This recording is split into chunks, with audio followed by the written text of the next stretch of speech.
furtherance of their education, we encourage teenagers to tinker with lawnmowers, gas-powered lawnmowers, gas-powered leaf blowers, and gas-powered chainsaws.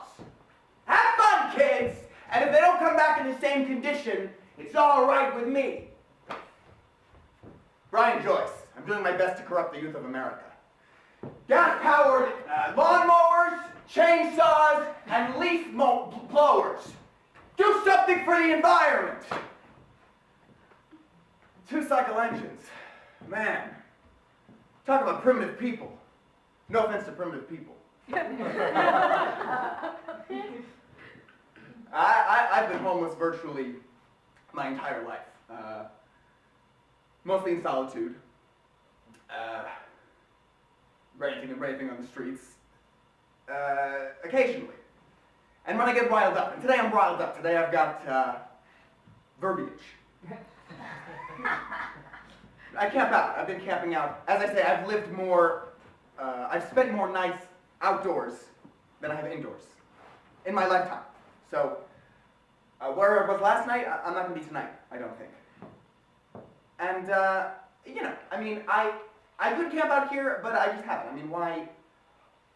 If somebody demanded of me, like, said, we're questioning your loyalty because you're not actually here, then I might say, oh, okay, I'll camp here. But, you know, I've camped out anyhow. I'm camping with a bike.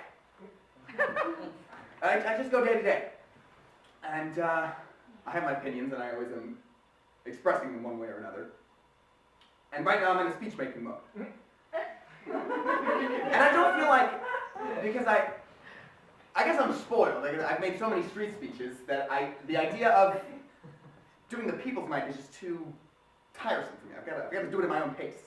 And I'm also not very much interested in microphones.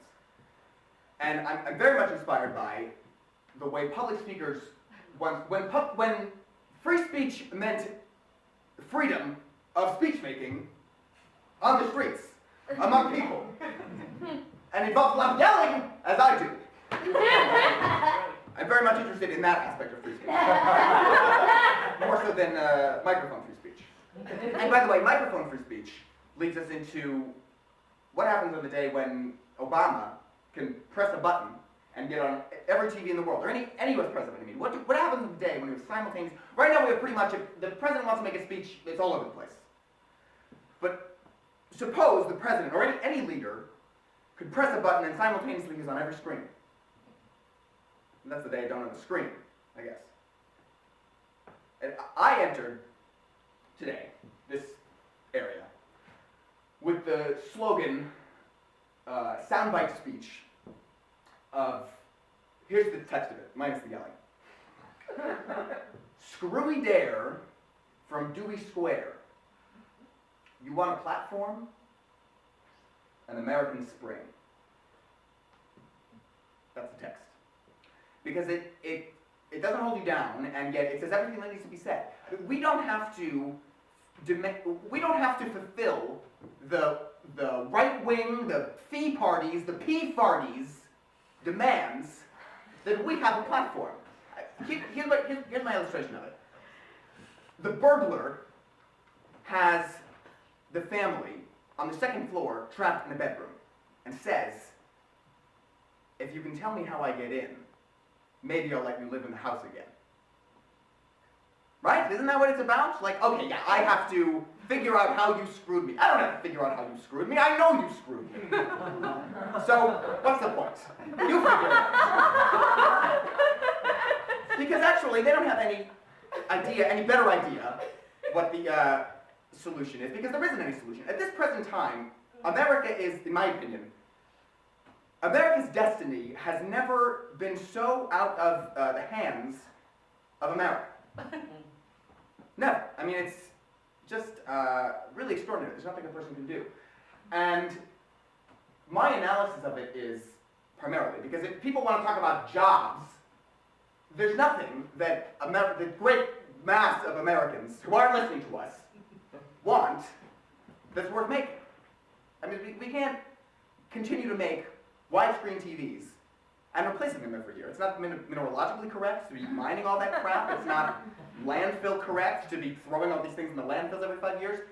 And the world cannot handle any more cars and any more interstates. And we're only isolating ourselves from our nature as two-footed animals on a green earth. And we're not going to live. The earth is not, at this point, the earth and politics are coinciding with, whether they like it or not, a decision or a destiny where we won't be permitted to continue entering into this science fiction wish. There aren't going to be flying cars to bring us into some other reality. This is bad enough. And we can't give every African a car. And in fact, here's a point of view. We are trying to get Africans onto the American train. And in truth, Americans should be getting onto the African train. We should have more mud homes with thatched roofs. And if they have plumbing and wireless, that's fine. But we don't need more modern America. We don't need particle board homes. So, as I said, we're getting on the wrong train, and our train is going nowhere anymore. We can't, the earth cannot afford America anymore. Thank you.